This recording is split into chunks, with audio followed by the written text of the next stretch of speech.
One very simple and easiest way to understand if an organization is mature when it comes to thinking about AI is if you go and ask any of their employees at any level and ask them, what problem are you solving with AI, or what opportunity area are you creating with AI? If they are able to answer that question, the company is doing really well, or the organization is doing really well when introducing AI to their employees. And if most of them, they say either they don't know or they say speed or I'm doing things faster, I would question that, because AI is not just to make things faster. And as I said, bad processes plus AI is, faster bad outcomes. So we just don't want things to be fast.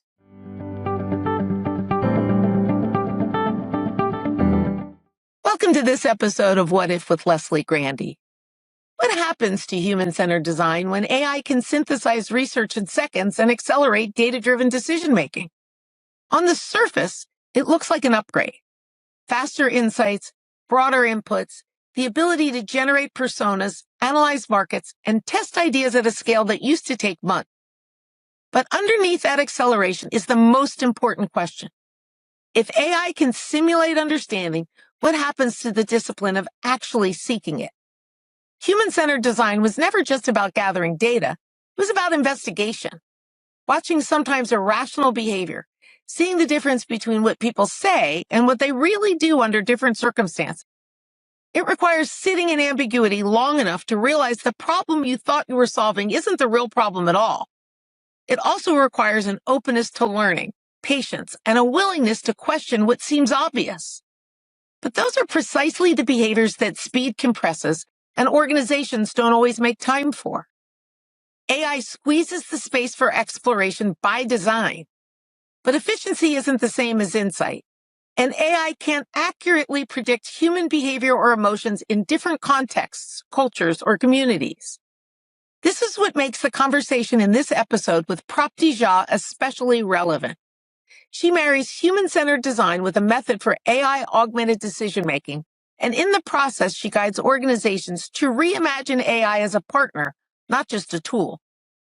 She describes an AI maturity gap between companies that use AI to move faster and those that use it to think better. That distinction aligns perfectly with my AI engagement pyramid, which has been front and center on the homepage of my website. At the lower levels, AI is a tool. It helps automate tasks, generate code, synthesize research, find patterns, and accelerate workflows. This is where AI can serve existing models of human-centered design, making familiar processes more efficient. The higher levels of the pyramid require something different from our machine partners. When AI becomes a collaborator, it helps challenge assumptions, surface contradictions, and expand the range of possibilities being considered. This is where critical thinking, judgment, and curiosity come back into focus, not as soft skills, but as the core capabilities that determine whether AI is truly improving decisions or just speeding them up. And that's why it's important to both Prapti and to me that humans don't give AI the agency to homogenize our differences, nor do we allow it to fuel our addiction to speed, compressing our time to find answers versus increasing our time to think. We need to protect the very complexity that human-centered design was built to uncover. Synthesized insights don't always capture context, emotion, or irrational behavior, all of which make us human. But if teams use AI to create space for deeper investigation, to handle the repeatable work so they can spend more time observing, questioning, and reframing, then human-centered design doesn't disappear.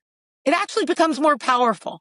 And the human-AI partnership helps teams think more expansively. That shift from AI as execution to AI as expansion depends on something many companies unintentionally designed out of their cultures: the freedom to pause and question how things work, and the capacity to take intelligent risks. Because when AI can give you an answer instantly, the real advantage belongs to the teams that are willing to challenge if it's the right one. I hope you enjoy this episode. My guest today is Prapti. Prapti is a design thinking and innovation consultant who leads interdisciplinary teams through rigorous research to develop strategic solutions that drive business growth. She collaborates with Fortune 500 leaders, pioneering teams, and diverse communities to bring fresh perspectives to innovation, business and product strategy, and customer experience. Prapti is co-founder of We Speak Innovation and previously served as a design thinking catalyst at Ford Motor Company, supporting a workforce of over 190,000 employees, and as a senior design strategist at Cisco. She's also served as a strategist at the Harvard University School of Public Health. Her expertise spans mobility, cybersecurity, and healthcare. I connected with Prapti after we appeared in an Informa report published by All Things Innovation. I found we have a shared perspective on the innovation mindset, what it takes to innovate in large enterprises, and the importance of treating AI as a collaborative partner rather than just using it as a tool. Welcome to the podcast, Prapti. I'm looking forward to this conversation immensely. Thank you so much, Leslie. Really thrilled to be here and looking forward to our conversation today. Terrific. Well, let's go back a little bit in your career and tell everyone what kind of prompted you or what was the path that led you to become an advocate of design thinking? Because I know that's been in your DNA for a long time. And I think you've evolved how design thinking works in current enterprises. But if you kind of take us back to what drew you to that approach to innovation and problem solving? Absolutely. That's a great question. And this question always makes me ponder a little bit on my career trajectory. So I started my career in the world of design, but in the world of traditional design, which was architecture and interior design. So I was an architect and I used to design buildings and also do interior for homes. And one of the things that I was doing a lot was at most of the time making things aesthetically beautiful. I loved doing it. But there was one project that I did with the government of India, and it was basically kind of designing houses for the underprivileged part of the society. And that was the moment that led me actually get onto the grounds and talk to people, what is really important from them, how housing really shapes and what meaning does it have. And that was a flip of switch when I was like, wow, design can be much more than what it just looks. That's a part of it. But how can we use design to really understand behavior, understand people, and create something that's not out there? And that brought me to really into the world of human-centered design or design thinking. And there are multiple terms that you would hear whenever someone talks about design thinking. But at the core of it is really understanding a problem and solving for that problem. And that got me excited. So initially started doing all those things and slowly transitioned into the business world with innovation teams where you, again, bring the same skill sets and mindsets of getting to the core of the problem, understanding that, and then creating solutions for your stakeholders, for your customers, and for society as a whole. So that was my trajectory from traditional architecture to corporate innovation, and now as an innovation coach. Well, you've worked across a lot of different industries and very large companies. And I'm wondering, from your experience, do you see the innovation challenge as fundamentally the same everywhere? Or does the context really change how people approach innovation, and therefore your work with them has to change because of that context? That is a great question. Whenever it comes to innovation, the way I love to think about is how mature is an organization when it comes to thinking about innovation and really imbibing innovation at its core. To your question, I think I would say there is a lot of similarity depending on how large the organization is and how long the organization has existed. So let's say it's a 100-year-old automotive company, and let's say it's a 100-year-old academic institution. Interestingly, the challenges that I would kind of work with or help people navigate would be very similar, which is at times we feel like that won't be the case, right? It's an education institution. They talk about very different things. It's an automotive company, very different problems. But at the core, we are all humans trying to work with other humans. And there are systems and structures of organization that have been put in place initially for efficiency and speed. And now kind of they become the challenges and bottleneck and barriers to innovation. So that's how I see innovation being similar at organizations of similar scale and timeline. And much more, and organizations are much more faster and agile depending on their size, if they are smaller or if they're pretty recent. So some organizations who are like 10, 20 years old, but they have grown really fast, they still have that agility and innovation mindset or thinking from a different perspective still intact, which takes a toll eventually. But like that's what I would say is the similar experience I've had with different types of organizations. Well, I'm sure you've seen this too, because I've worked at large companies that wanted to respond to the pressure to innovate by standing up an innovation lab. And they sequester people into this place where they're supposed to come up with patents or ideas or some mandate to disrupt something, but over here in a walled garden kind of way, where it isn't disrupting the status quo of the business, which of course, the longer the company's been around, the more entrenched that status quo thinking is. You've seen this, I'm sure, yourself in organizations. I'd love your honest assessment about innovation labs. Can they work? When do they work? What does it take for them to work? Because my own experience has been that segregation is the moat that keeps them from working. Absolutely. And I 100% agree to that. There is one perspective the two perspective that comes whenever it comes to innovation lab. The one school of thought is that you have to protect the innovation lab so that the other processes, systems, and mindset that are in the larger organization, that doesn't get trickled into it, right? And that's why they create a segregation. The innovation lab is the fun, happy, cool place to be. Everyone is excited. There are, freebies and a lot of things that is borrowed at times from the Silicon Valley. So that's one school of thought. The other is that let's kind of start creating new projects and new types of innovation challenges inside the organization that we already have. The challenge that has is that most of the time adds extra layer of work on top of what they're already doing. So both of them, I feel, has their own challenges. It's like, how do you actually create a system that works best in the type of organization that you are leading? So I also, first and foremost, I feel like one field book or something that doesn't work for all the organization. You have to look at your organization, your culture, and then create something. If you would ask me what is my preference or what would be my recommendation, I personally have seen more organizations or innovation labs that are kept separate from the organization not succeed in the long run. Maybe they do some great, they come up with great outputs and outcomes in a short duration of time. Everyone gets hyped up and it's great. But in the long term, somehow it doesn't tend to, just stay there or become a part of the larger organization.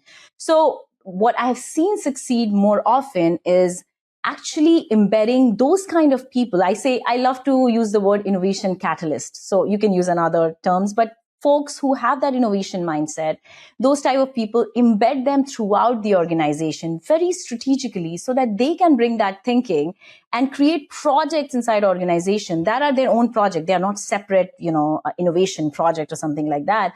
And that's where slowly the organization culture, behavior shifts, and then the whole organization becomes more innovative. And then you don't need an innovation lab as such. And if you do, then eventually you create a group of people come together and they work in tandem with a larger organization.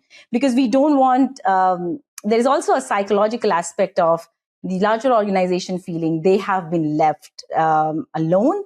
And some new folks are in here trying to tell them what to do to be more innovative. So that's a very simple psychological thing that really affects and makes a lot of innovation labs unsuccessful, unfortunately. 100% agree. I love your recommendation, but I kind of want to double down on the why innovation labs fail for a moment, because from my perspective, I've never seen a company I've worked at who stood them up include people from finance or ops, and right, they're the creators, not the doers. And so those people get sort of a different class of experience.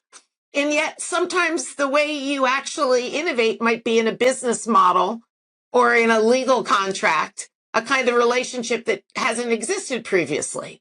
And those people may also have insights around what others in their field are doing that don't get tapped at that moment, right, of creation.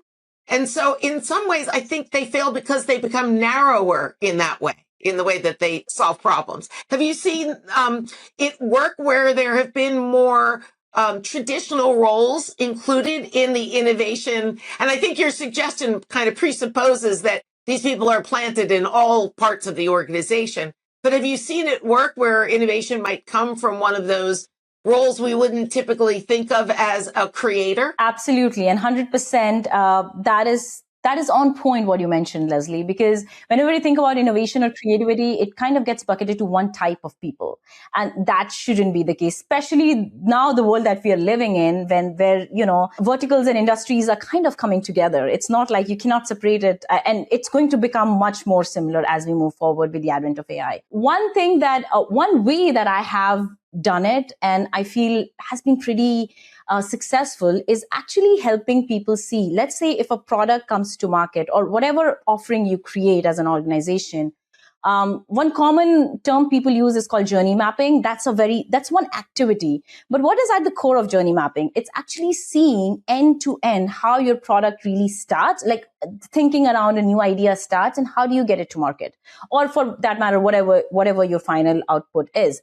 And then looking at what I really like about it is not just the customer experience part of it, but actually all the stakeholders or inside the organization that are involved in each part of that product development or creation. And that's where you will see the legal folks come in. You'll see the finance folks come in. And that's how, if you start thinking about organization and innovation projects, and that's how you start building teams, I feel like that's where real innovation happens. And a lot of people who have great ideas are also brought to the table to think differently and are also kind of equipped with the tools that we use as innovators. And they do great once they get to do that. One of the other things, again, from my experience, that leads people to segregate these innovation labs is they want to also separate out the risk and failure component of what innovation is. And they don't want the failure to become more impactful around the enterprise.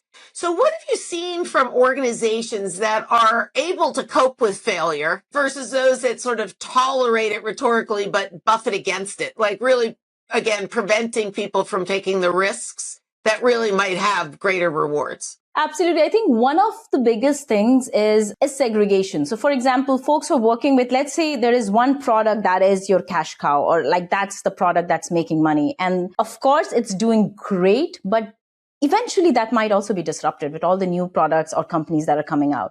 So a biggest mistake that I see is companies keeping their biggest revenue generating or profit generating product or service intact as they were doing it. And then like they're just coming up with different products or different things with different set of people. I feel like that's the biggest place that separates one company from the other, where it's like, even if the product is doing great and is at its height of success right now, that means you have to really gear up because it's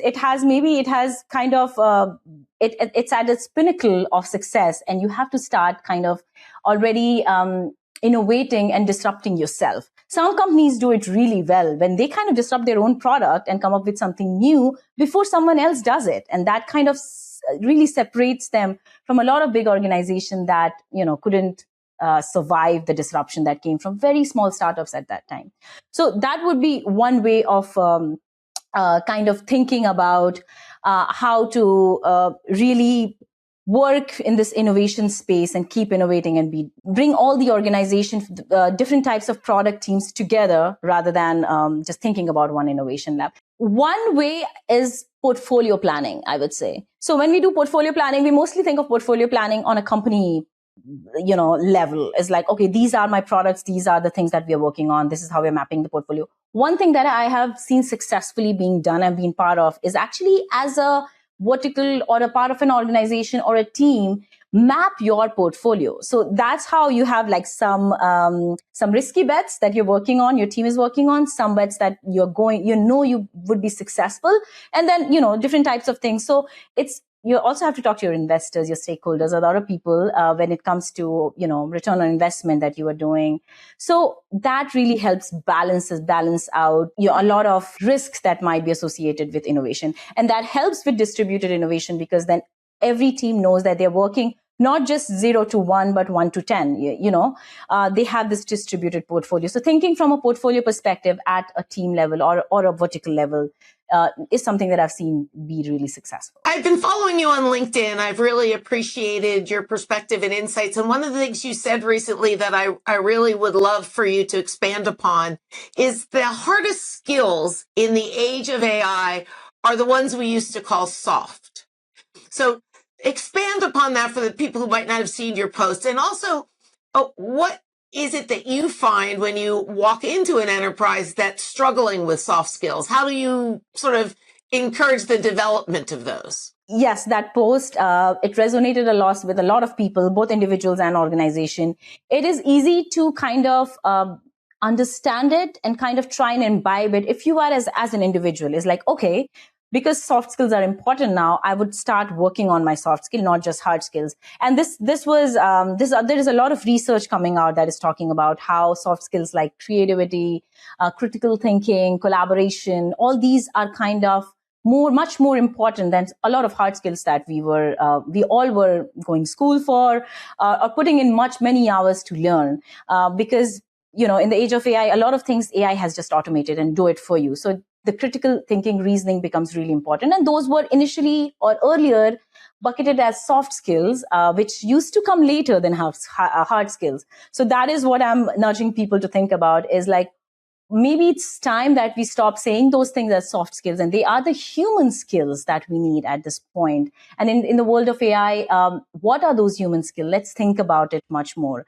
On a kind of slightly digressing, but I do want to put it here, is I was a part of a AI panel and a conversation that was happening. And one of the panelists put it really well, that it's so interesting that AI and the machines are helping us think what it really means to be human. And what are the skill set we as humans bring to the table. And those, I argue, are the soft skills or the human skills that are more important. When it comes to organizations, I think the best way to put it is, what I personally love to put it is, the organizations that are going to thrive in the coming times are the organizations that are really good at thinking, or thinking organizations. Again, what I mean by that is, we just cannot, with AI, it's not just a capability challenge. It's not that you can you build a digital, or you do some digital transformation and create that capability. It's in fact a meaning and system redesign challenge.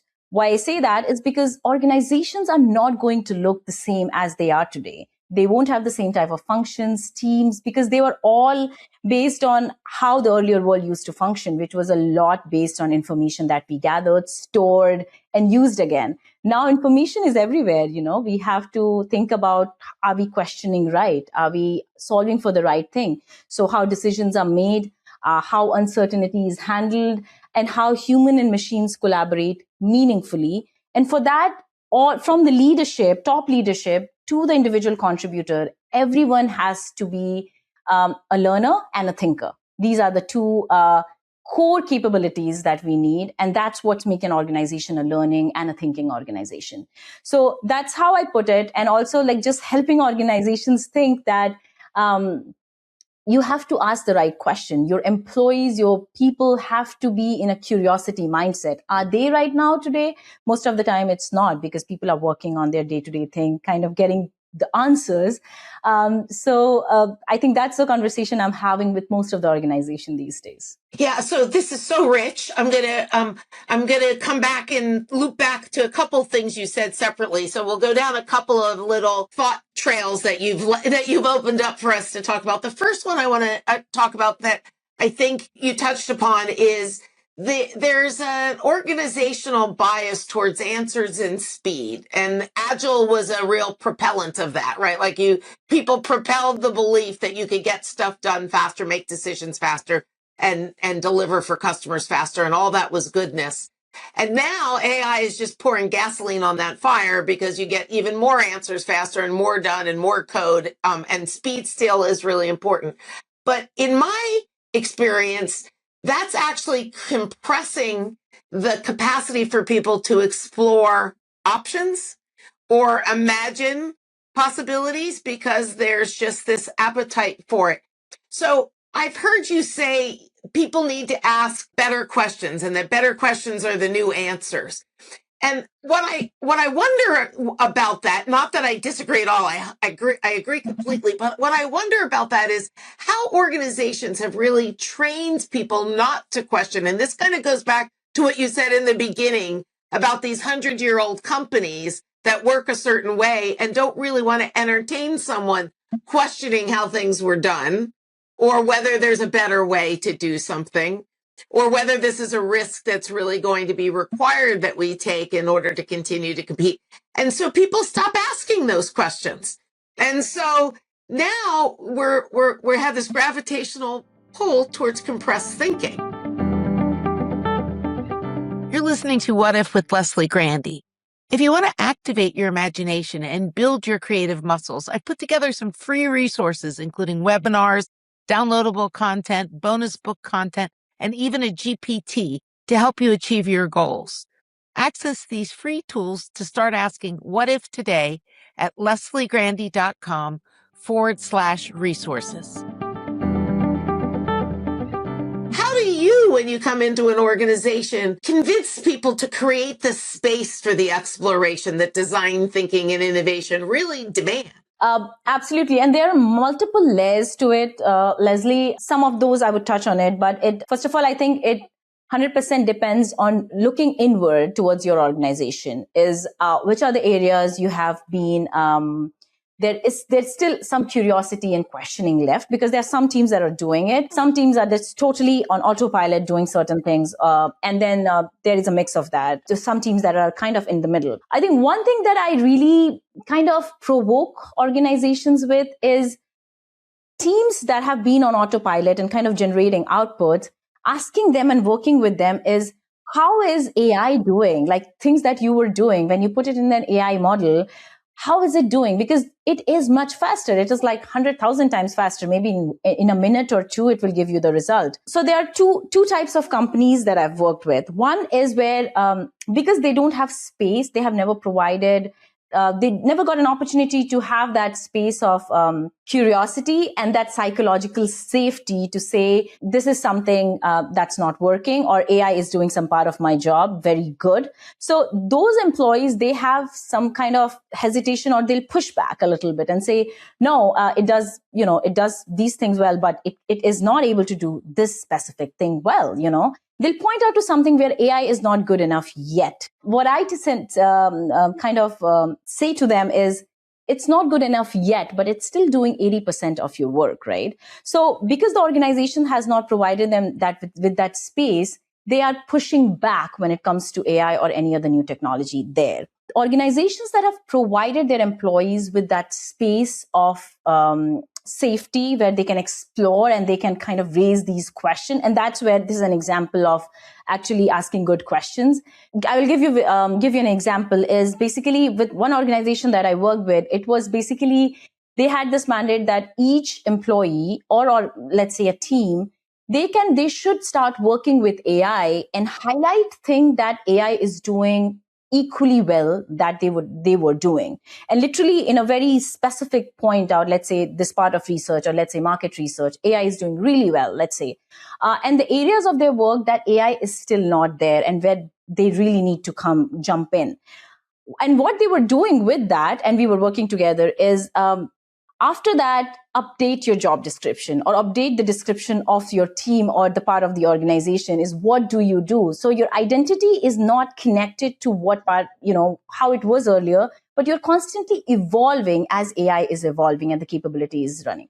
So that is what makes each employee think about the work that they are doing, think about the mandate, and also think about where AI is progressing. So that makes it really interesting for organization to move in that direction and makes them a thinking organization and makes them more curious rather than trying to see how fast we can move. Because one other thing is that if you have bad processes and AI, that leads to faster bad outcomes. And we don't want that, right? So looking at those things, looking at your organization internally first, and then kind of working with AI is, I think, what has worked really well with a lot of engagement that I've had. You've said that the AI maturity gap is cultural and not technical. What does that mean in your mind? And what is the maturity gap about? When I say maturity gap, I would say AI, overall how mature the organization is when they're looking at AI.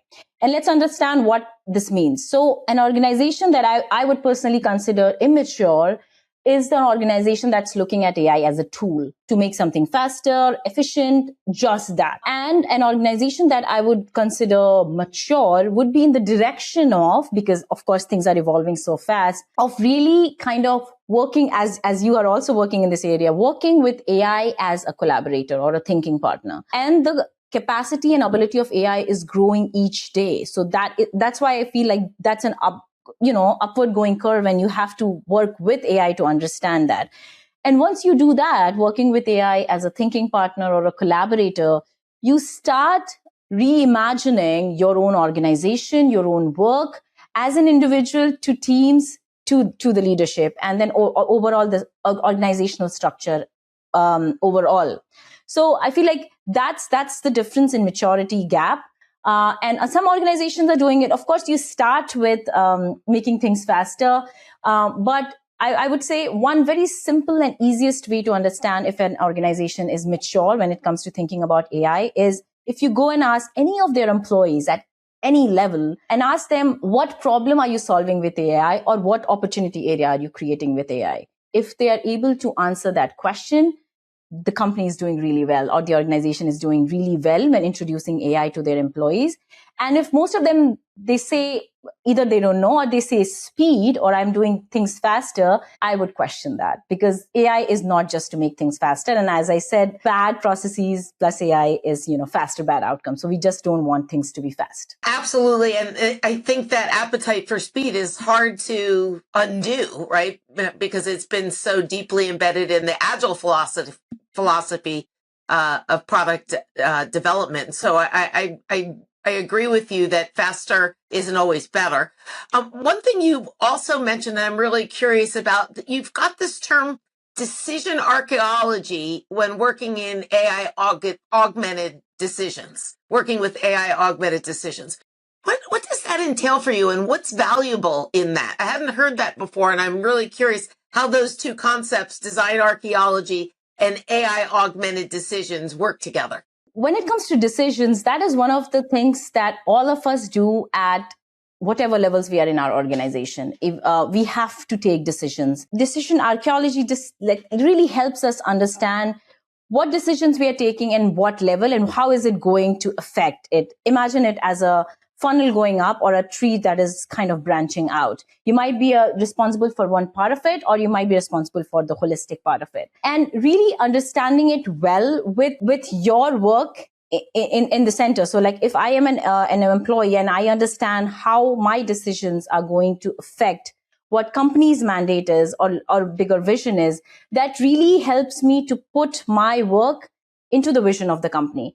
How AI helps with augmentation of that strategic decision making is it can help you in various ways. But one way, for example, that I would kind of highlight is really understanding how the work that you are doing, how it kind of connects to the larger mandate of the company, how you can question a lot of things that you are doing. And also, one of the biggest thing that AI can do is it can help you think with a contrarian friend or contrarian point of view. So when it comes to decision making, really understanding or getting into that mindset of why it might fail, AI helps with that. And there are multiple ways that AI can do that. So these are the areas where you embed AI to kind of make that decision, and then you see it from an multiple level perspective. That is where it really kind of also gets the overall organizational hierarchy down. So as we see, we are getting rid of a lot of companies are getting rid of a lot of middle management, and that's where the AI helping with strategic decision making is a reason, because a lot of things you can work with AI to understand the decision archaeology and come out with a better outcome. So that's one part of it. There is much more to unpack there when it comes to getting into the decision making aspect itself when it comes to AI. But that's where I will leave it with. There's a lot of potential when it comes to working with AI and making your decision foolproof. It makes a natural curve back to the question I want to wrap up with, which is, we talked about your design thinking background and human-centered design. How does the presence of AI change the practice of human-centered design? And is it obvious to people in enterprises how the two go together as part of that sort of innovation cycle? That is a great question. My shortest answer to that is yes and no both. If people know, one part that we are seeing when it comes to human-centered design and AI is in human-centered design doing research. And when I say research, on ground, actually talking to people, embedding yourselves into their lives, is a very important part of it, because that's how you know the product that you're creating is actually something that people need, and not just a great technology that is out there. You're taking it and building a product out of it and putting it into the market. So kind of human-centered design wants you to start with the humans. One extreme end that AI has taken this human-centered research to is there are a lot of offerings out there where they would create multiple human-like but AI bots or people that they are just AI personas out there, and you can hire, like, let's say, thousands of them, and they'll create it based on the type of people that exist. You can put a survey question into that system, and it will generate kind of research for you. And these offerings or these companies are kind of betting on the fact that we have such robust personas, human personas, that if you do these things, you will get human-centered research and insights out of this. So that is one spectrum where AI is pushing human-centered design or research to, which I am cautious about because... Okay, I was going to ask you. You described it so smoothly and beautifully. It begged the question, I wonder what she thinks about that approach. No, absolutely not. But a lot of people are kind of jumping on it because it's cheaper, it's much more faster. But what I feel it basically loses the core of it is that when you have a conversation with a real human, that doesn't need, you're not putting a survey out for 1,000 people, because putting a survey out is different, and actually taking 30 minutes, 45 minutes and talking to a human, let's say in their own context of their home or whatever, or their car, it has a totally different value to it. And that is something that these AI replicated personas cannot replicate, right? So that's one spectrum. And I'm cautious about it. I would ask everyone to be, think twice before you jump into that. The other aspect where I feel AI is really helping in positive ways is when it comes to human-centered design is, yes, when you do human-centered design, innovation or design thinking, these are all innovation with design thinking. There is still, you have to do some market research. You still have to do some competitive benchmarks. You have to understand your competitors. That kind of research, AI makes it really fast. We also call it secondary research, which is that the information that is already out there, the papers that have already been published. So if you do it well and you know how to prompt right so that you know that the AI model is not hallucinating, that is where you can actually make your process much more faster so that you can use that time to actually do the real human-centered research that you maybe earlier didn't have enough time to do. So that's where in some part of research that is being augmented by AI is wonderful. The second area that is really great is, and it's not just in human-centered design, but because we used to create very low fidelity prototyping or early prototyping is a mindset that is really encouraged in the world of design thinking. So that is also something that has been really accelerated with AI, with multiple types of application that we have out there. So that is something where you can actually put something that looks real in front of someone and ask for their feedback. It won't take you millions of dollars or a lot of time. So these are the two areas where I feel it's adding positively to what companies are doing on how fast they are moving fast with intention. And that is actually helpful.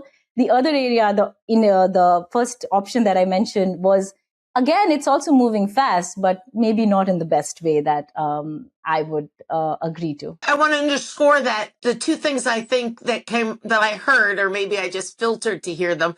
One is, I think that extreme persona approach is not ethnographic. And what you're recommending is that ethnography, right? Seeing someone in their element, seeing someone under pressure, right? Seeing context, right? So I think that ethnographic research is really eye-opening.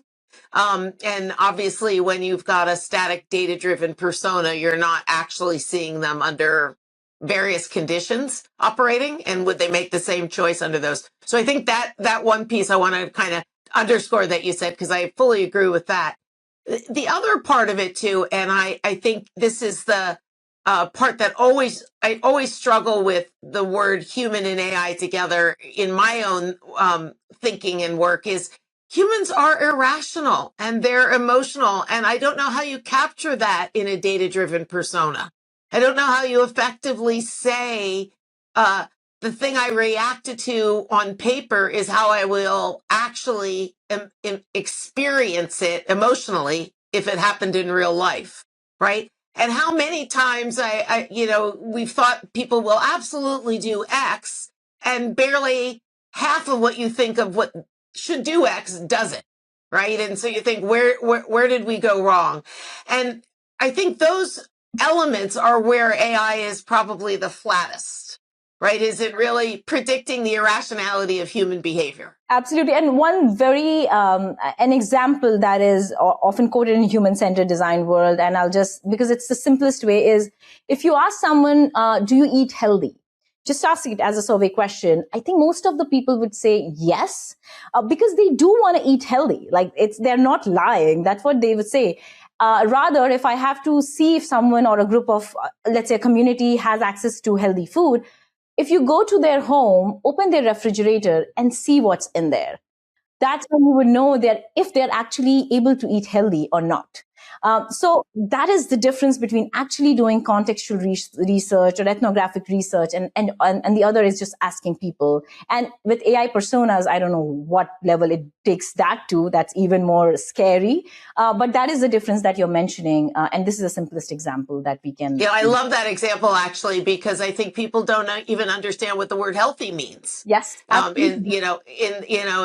In comparison to what, things I know that are bad for me, or things I don't know that are bad for me that I still eat, right? So I love that example. I think that's great. Last question. What if we fast forward 5 years? How do you envision organizations will be adapting to the pace of change based on what you know today has always been a difficult exercise for companies facing transformation? What do you see to be sort of the dividing line in 5 years of those companies that will actually move past this kind of chaos of AI and actually benefit and thrive in an age of AI? That is a great question and a hard one, because there are so many moving pieces, Leslie, we all are aware of. But at the core of it, what I feel is people inside those organizations, if they if they are able to learn how to learn in the age of AI, they are going to thrive. Why I say that, and I bring it to the simplest thing as learning. And mostly we kind of associate learning with kids or going to school. But in the age of AI, it's going to become critical, and curiosity, questioning, all those things would be a part of it. And that's why I feel learning becomes central to it, because you can never say I'm an expert or this is what I know, this is what I do. What you do would shift as an individual. What you do as a company would keep shifting. So organizations that would create learning systems for themselves, for their employees, would be the organizations that would thrive. And I would say learning systems, not performance systems, because right now we function as performance systems, right? How is the company performing? How are we performing as individuals? Of course, that would be a part of it, but we have to create learning systems. It's like, are we learning as company? Are we shifting? Are employees learning? So right now it feels like learning means learning AI. Maybe it is where you start, but that's what I would say. If I had to kind of wrap it up, I would say organizations who have learning systems, they would thrive. and not performance systems. I love that. That's a really clean way of sort of differentiating what the evolution will require. So I think that's terrific. If people want to learn more about We Speak Innovation or about you, where would you direct them? My LinkedIn is a great place to start. That's where I am. And also there is wespeakinnovation.com. So they can go on the website and look at some of the offerings that we have. Terrific. It's been such a pleasure to have this conversation with you. I really feel energized, and it's exciting to have someone who's a kindred spirit around innovation and AI as a thought partner. So thanks so much for joining me today, Prapti. Thank you so much, Leslie. It has been a pleasure. Thank you for listening to What If with Leslie Grandy. If you're interested in learning more about creative leadership, or you're just looking for a way to build your creative self-confidence and agency, check out my book, Creative Velocity, at lesliegrandy.com/book, and start turning your ideas into action.